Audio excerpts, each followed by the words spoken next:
Yeah. Mm-hmm. You still have social.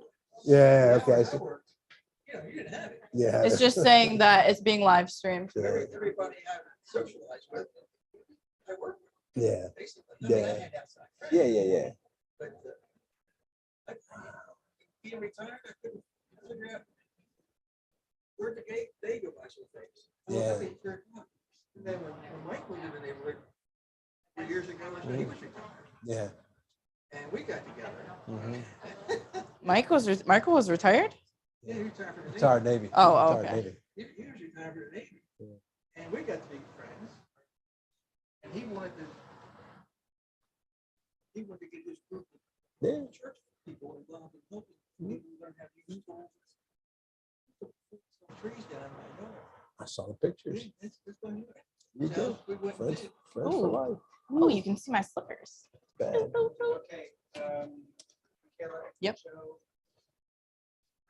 Mic check. Mic check. Check. Check. Check. Check. Here I.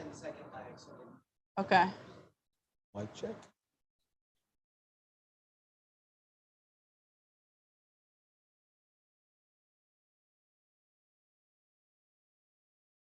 Again, we'll turn that down. Yeah.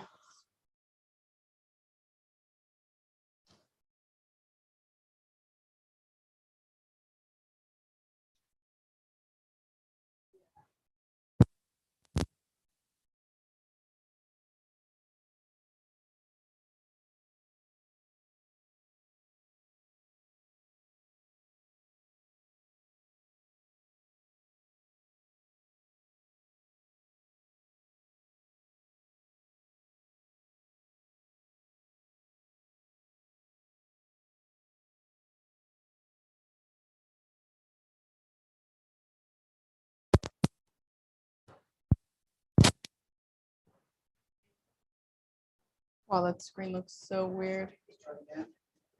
Can you hear me? Can you hear me? Check. Check. Test.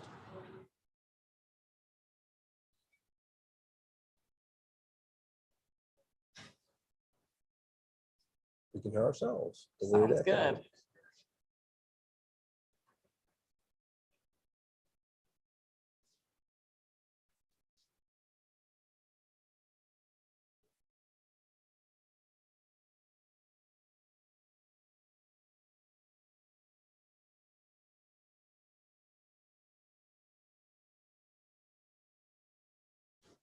Okay, Derek said he can hear.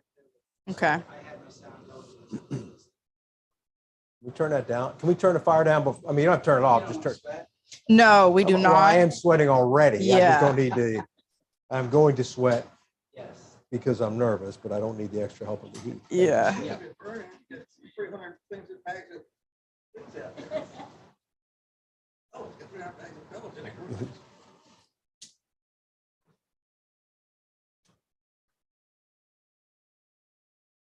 Yeah, Derek said don't cook them. We'll be in there like, and so, as we were saying,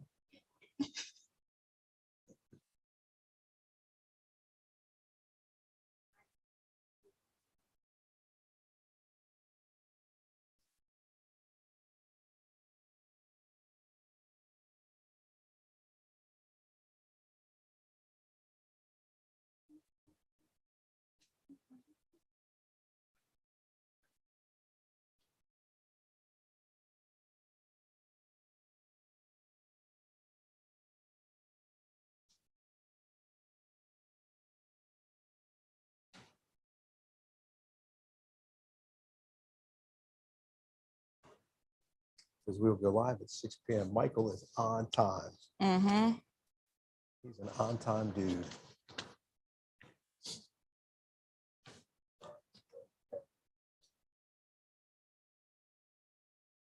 Oh,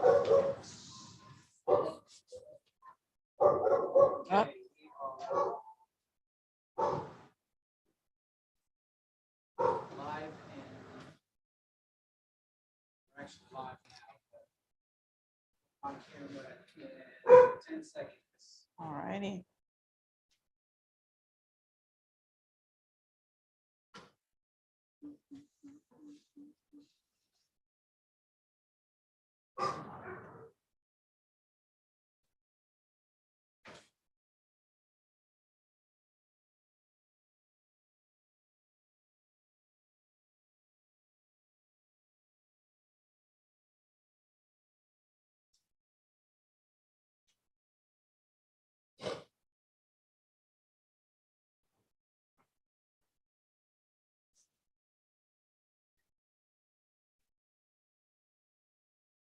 All righty. Start. Good evening, everyone. Thank you for being here. My name is Michaela Alicia, and I am the project manager for Partners in Care's new Data Care program. So hello also to those of you virtually. This Data Care program is a 4-month series with multiple sessions throughout Anne Arundel County and throughout the counties that we serve. I just want to bring a few things to your attention for those of you in the room. You have a best practices sheet that these are what you'll walk away with today, tools that you can immediately put into use to protect your personal information. On the back, there's a notes section, and there may or may not be a test at the end of this, so take good notes. For those of you online too, there is a survey, and this survey, your feedback is very important. It's how we develop this program. There's a front and back, and the link to the survey will be put into the comments section for you to fill out at the end. So a little bit about Partners in Care. Our mission here is to support older adults ages 60 and up to remain independent in their daily lives and in their own homes. And as of next year, we will be celebrating 3 decades of service. I'm pretty new to the organization, but I must say, Partners in Care truly epitomizes volunteerism because we operate on this unique system called time sharing, where if you volunteer your time, you can bank those hours to receive our services later.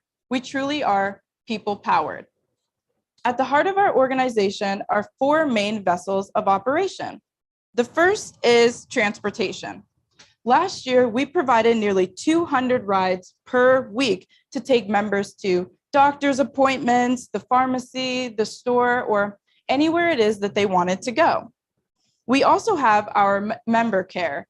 And in this program, we have vetted resources and referral lists, and we combat social isolation by hosting socially engaging events, educational sessions, and we do things like phone buddies and our Veterans Helping Veterans program. We also have our upscale resale boutique. We have a location in Pasadena and in Frederick. Everything in the store is donated by the community and by our members, and nearly 25% of the proceeds go to fund our programs. Lastly, we have our Repairs with Care program. This is our honey-do list, and last year we completed nearly 20 repairs per week. It's things like light bulb replacements, leaky faucets, running toilets, and again, it's our volunteers who do this.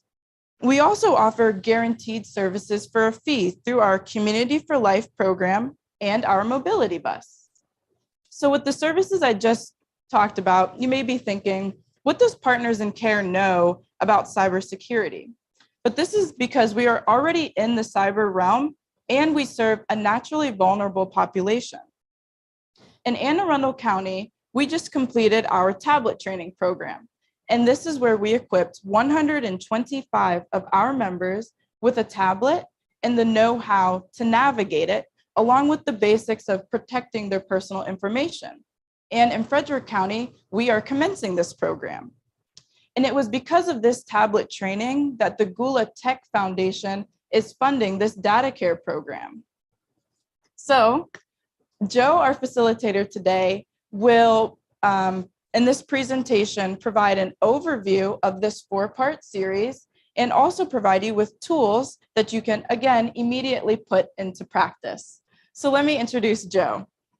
Joe is an Anne Arundel County resident, and he grew up in Severna Park and went to Loyola University, where he graduated with a degree in math and computer science.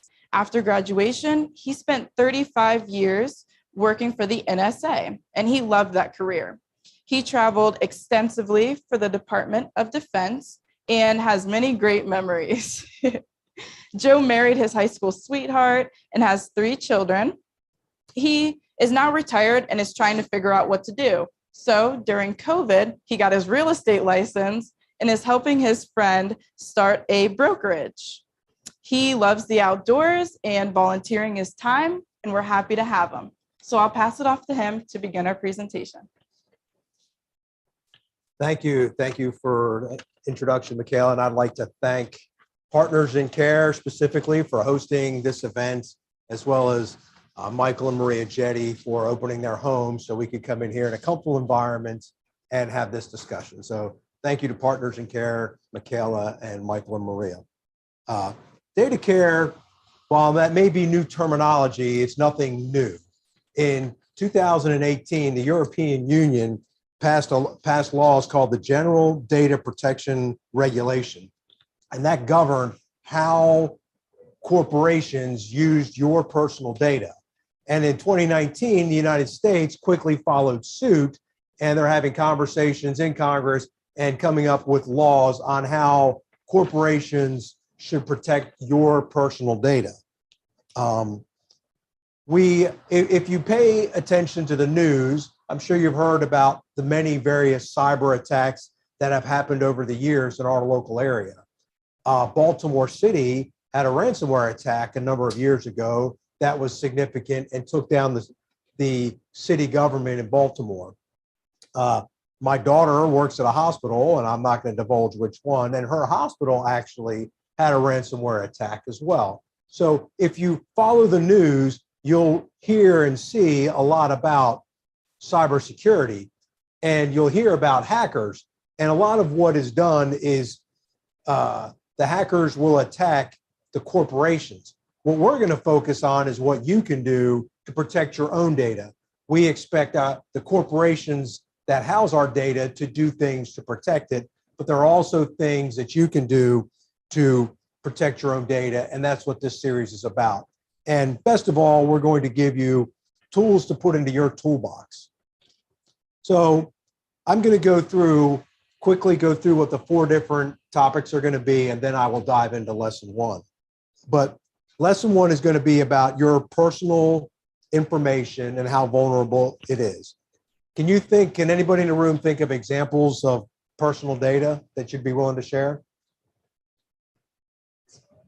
Yeah, you absolutely your password, but beyond that, like date of birth, social security number, that's a big one. Your mother's maiden name, address, telephone number, all that is your personal information. And what we're going to do is we're going to equip you with understandings and tools to protect your data before it disappears. Lesson 2, we're going to talk about defending against hackers and scammers. And we already touched on the hackers, but I want you to think about it in this realm. If you think about your home, like this beautiful home, hackers are the ones that are trying to break in the back door. Scammers are the ones that are trying to come in the front door to build a relationship with you and then try and get you to do something to give them data by possibly making you feel fearful or something along those lines. They're trying to play upon your emotions. Can you think of any scams that you've encountered over the last little bit of time? Respond and you'll get a check for $100. Yes, respond and you'll get a check for $100. I get texts on a fairly regular basis from people I don't know with links. And if there's a link in a text from somebody I don't know, I won't click on it. And if there's a link in a text from somebody that I do know, if it doesn't make sense, I'm not going to click on it either. No. Right, never click on a link. And in fact, the other day, actually, since I met with Michael and Michaela on Friday, I got an email from a service that I use that had an invoice. And it didn't seem to make sense to me. And when I opened up and looked at the email address wasn't from the company. So I deleted it. One going around too for M&T Bank. Yep. I don't know if a lot of people use them, but M&T Bank's got a lot of them going around right now, and the unemployment. Yeah. So M&T, I got a text from M&T Bank supposedly about something about my account or whatever, and it had a link. I don't bank with M&T, so I deleted it. Well, see, we bank with Mm-hmm. them, so that sends up a red flag right away. Yeah. You know, people panic, Mm-hmm. and then they think, oh my, I might have to go check this. It's a big thing. I mean, I would Yeah. never, I send it to the FTC. Yeah. That's good. Mhm. Right And away. right, and that's what we're going to talk about in lesson 2. We're going to get into some of that, the scammers and what they'll do, and we're going to dive into that a little bit deeper. In lesson 3, we're going to talk about how you can confidently explore the cyber world. It can be intimidating. I think people get intimidated when they don't have knowledge. So that's the goal of this series, is to give you knowledge so you don't get intimidated, because all the things like a wearable fitness device is what I have. We have video chats with our healthcare provider. Your home HVAC, which we have, can be on the internet. So technology can help us all and improve our lives, but it can also, that is our data, again, going back out. So we don't want people to be fearful of technology. We want them to understand it and use the tools, because these different options can improve your life significantly. And then lastly, in lesson 4, we're going to talk about expanding your network. We're going to have discussions, and we're going to assess your comfort level with protecting data and using the tools that we're providing over the next few sessions. Okay, lesson 1, let's dive in. Your personal information is vulnerable, and how can you protect it? So how much do you think your data is worth? Well, this slide shows some of the information depending upon who you are in your socioeconomic spectrum. But I've got some statistics here that I find very interesting. Do you realize Facebook will earn between $45 and $190 per year from your data? Google will make $5,000 per year per user. I have a number of Gmail accounts. I have my own personal email, but that gets forwarded to a Gmail account. I'm very involved in my church. I have a Gmail account with them. So I have multiple Gmail accounts, and they're making money on each one of those. Here's something else. Companies will pay between $84 and $251 to get your email address, so they can start to email you things to try and get you to buy their products. They'll pay $100 a month to get information on how you use your smartphone, your laptop, or your PC. They will spend $2 a day to get your mouse movements and screenshots every 30 seconds. So every 30 seconds, they'll get a screenshot of where your mouse is on a page to see what you're buying. And they will pay $8 per month for access to social media data. This is big business. But on the flip side, there's things like there's benefits too. You personally, depending upon your auto insurance company, can save between $100 and $300 if you give your insurance provider access to data that ensures that you're a safe driver. You can save $200 to $300 on your health insurance if you share data, depending upon your health insurance, if you share data from your fitness tracker. So again, that goes back to the value of how you can use data to help you. So if your data is valuable, then you're vulnerable. Think about the things that are valuable to you. Your car, your wallet, your cell phone. Like, what happens when you lose something? We have tools that we use to protect each one of those. On your phone, you've got a PIN, or you've got facial recognition. Your car, you may have an alarm. Your wallet, you've got your back pocket, unless you're like me and I leave it everywhere. I need to do a whole lot better about that. But we do things to take care of things that are valuable to us. So in the last slide, we showed just how valuable your data is, and therefore it is vulnerable. And so we want to make sure that, again, we're giving you the tools to protect it. So how do you keep up? Too much information. You start hearing these words: phishing, internet, ransomware. I talked about ransomware, software security, malware, viruses. It can be extremely overwhelming. And again, the way you deal with this is through knowledge. through knowledge and the tools that we're going to give you over this series. And then today, the tools we're going to talk about are knowing what questions to ask when you're sharing your personal data, recognizing when scammers are at your front door, creating strong passwords, and multi-factor authentication. When should I give my personal data? I would say multiple times a week, we're all giving our personal data somewhere along the lines. So it's not that you shouldn't give it, but you should be asking the questions to the people, or at least understand why you're giving it. As an example, who's asking for your data? If you're talking to your bank or your credit card company, they're going to be asking for a certain set of information. If it's a lady or a man at the checkout line, they may ask for your email so they can put you on email distribution. But if they start to ask other types of information, then red flags should start going off. Again, I'll say what data has been requested. Is it your email, your address, your email address, or your home address so they can send you something? Or is it banking data and personal health information? Or your mother's maiden name? What data has been asking? And then why are they asking for it? So for me, I will not give data unless I have initiated contact. So if somebody comes to me out of the blue asking for data, they're not going to get it. Here's one. How will the data be processed? And how long will they have access to that data?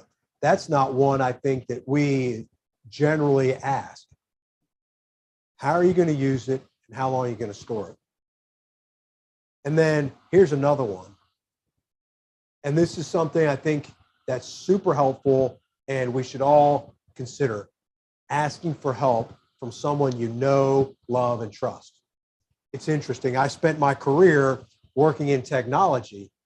And when my daughters, I had 3 daughters, who are all adults now, when they were first getting involved in technology, I made a promise to myself I would always be better than they were because I knew the ramifications. Well, guess what? Promises are made to be broken, right? And I am no longer better than my daughters with technology. And on more than one occasion, I call one of them, depending upon what it is, and I say, can you please help me? And then they just call me an old man. But anyway, be aware of the scams. These are the top scams from the FBI for older Americans in 2019. So they rack up, older Americans are being extorted the most from these kinds of scams for almost $1 billion a year. $1 billion. And why is that? I think there's a variety of reasons, and Partners in Care is helping with a lot of that. I think because we get isolated as older Americans, it's easy to get isolated, and then we become potentially more fearful. And that's where Partners in Care is doing a phenomenal thing by making sure you don't get isolated and putting on talks such as this. Realize there is no legitimate person that will urge you to do something immediately. If somebody's telling you, I need you to do this right now, they are not a legitimate person. Nothing is that important that you need to do it right now. So scammers prey on your emotions, and you should always be aware of that. And if you start feeling emotional, you start feeling fear or whatever it may be, realize it's probably a scammer. Another personal anecdote. We recently moved, 6 months ago we moved, and we did our change of address forms, and I have a credit card with a major department store, and somehow that one didn't get updated. And then typically the post office will send something to the people, the corporation, and tell them to update the address. Well, it just didn't happen. So I was getting bills and they weren't getting to me. And I had an outstanding bill that I was not paying. And then it went to debt collection. And now I'm getting phone calls from people saying I owe them money. Well, I don't owe you money because I pay all my bills. So I just ignored them. And this went on for months. And finally, my wife said, you know, you may want to call that department store, which I did. And guess what? I owed them money. So, but the point in all that, in that story is I reached out to them when they were reaching out to me, because again, I didn't believe that I owed them money. I just wasn't getting the bills. So then finally I said, okay, I need to take some action. And I called them up and they were like, yeah, you owe us some money. Could you pay it, please? And then the last thing I'll say, if it's too good to be true, then it really is. And that is to the romance scam that's at the top of the list. Strong passwords. That is one of the most critical things we can do, is have a strong password. What do you think some of the most common passwords are? Like just that are out there. Not a strong password. What's a most common password that you would think of? There you go. That's one of them. Password's another one, right? Yeah, exactly. Yeah. So passwords should be a minimum of 12 characters long. They should be alpha, numeric, capital, small, and use a symbol in there. It was found that passwords with 10 characters or less, with only numbers, were hacked instantly. Adding that complexity is crucial. Strong passwords are very important. And therefore, we're going to take a few minutes and we're going to practice. Oh, can you go back? I wanted to point something out. Sorry, I did want to point out, as this one, and this is Michaela Alicia. This is her password, although I kind of doubt it is for Amazon Prime. But if you look at it, you see that it's Wizard of Oz 23. But what did she do to create that password? She used numbers in place of letters. I'll say it this way, it's a word you can read and understand. She probably likes the Wizard of Oz. She put numbers in place of letters. She put symbols in place of letters, and she added numbers. And I bet you, she did this when she was 23 years old or something like that. So that shows you a strong password right there. And then 2, 4, 6, 8, 10, 12 characters. That's a strong password. So now, I'm sorry. Thank you, Michael. We're going to give you the opportunity to think through some passwords. We'll do this interactively. What I don't want you to do is shout out what your real password is, because then I'm going to say, hey, Michael, what's Betty's email address? Because a lot of times that's your email address is your username, right? And then I got her password, and next thing I know, I'm on her Amazon Prime account, and I'm getting a mattress pad delivered to my house or something like that. So any ideas on what may be a strong password?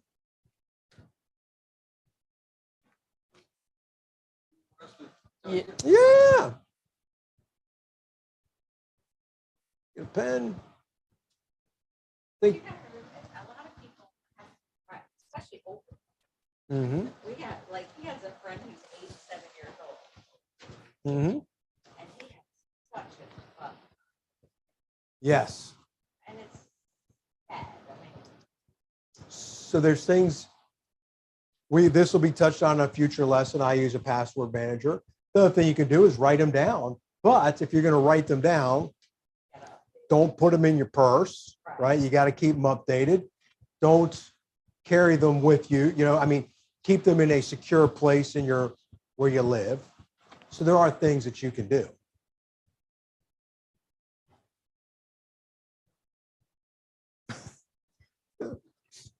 He doesn't have a chance to.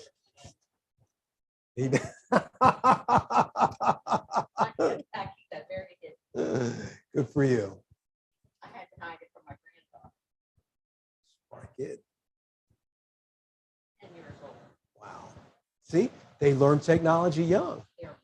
They're really good. So find somebody you know, love, and trust that they can help you with these things when you need to. Bill from Pioneer Woman Recipe.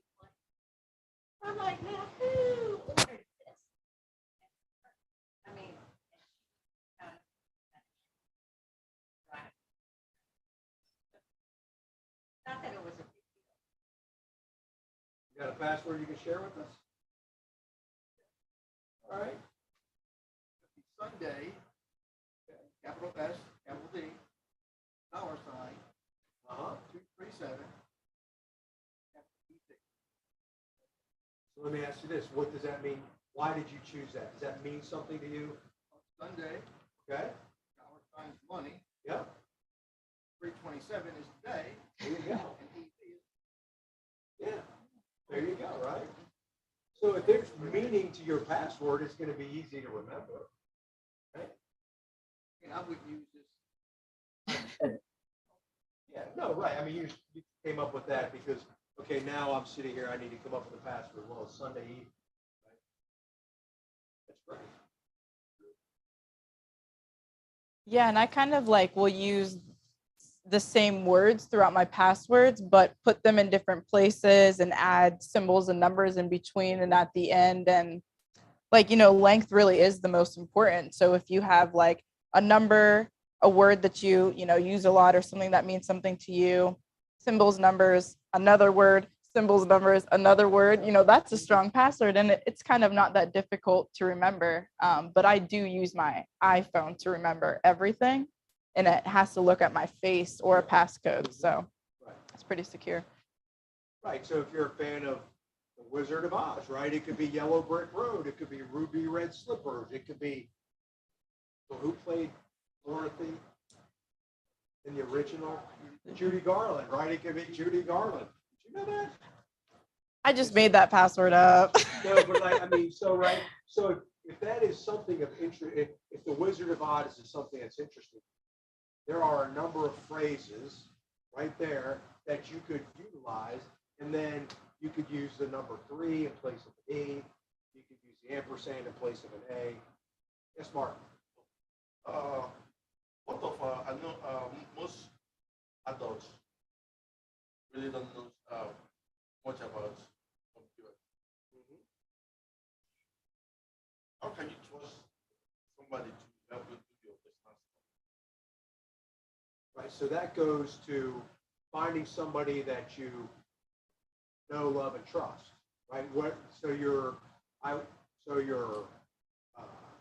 Maybe your church family, maybe your family, maybe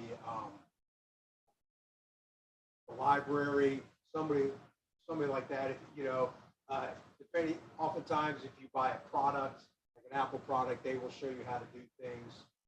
So it would be finding and identifying that person that you trust that can help you. Because the world we live in now have changed. Not like back in the day. You can trust your wife or you can trust anybody. That's like some specific stuff. So that's it might be your life. Right. I'm from Absolutely. Nigeria. I've lived there long enough. People know Nigerians are people that does all this stuff. Getting bad of them. It looks like a bad name, like me down here. So like my real question is like how can you really trust because in stuff like this. So who can you really trust? Because like you might not know much about computer. Because I might come to you. You are helping me set up my email, my password. Are you helping me do it or are you trying to take advantage of that my own? Can you really can you go to it apps or somebody in law and enforcement to help you stop it because that if they do they can get a lead from. I believe we're covering that in a future lesson, but I would say, so again, you could go, at no point in time should you have somebody help you come up with your own password, right? You can go and you can to a company maybe, depending upon,